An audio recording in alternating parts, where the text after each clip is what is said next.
Héctor es un niño de 2 años de Casar de Cáceres que el pasado mes de agosto fue diagnosticado de Tay-Sachs, una enfermedad degenerativa sin cura y muy agresiva y cuya esperanza de vida oscila entre los 5 y los 6 años de edad.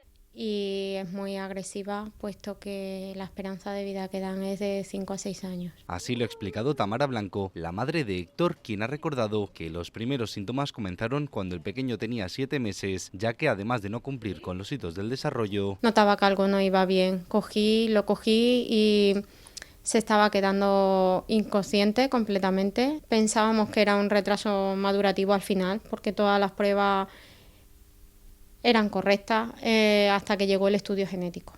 Y en el estudio genético llegó el resultado de la enfermedad. hasta llegar al estudio genético que indicó que el pequeño sufría Tay-Sachs, una enfermedad rara que padece uno de cada 320.000 niños. Es lo peor que te puede pasar en la vida. Y jamás piensas que te va a tocar. Fue un shock, no sabíamos qué hacer, estábamos... No te lo crees. Yo creo que realmente es que no te crees que te esté pasando algo así.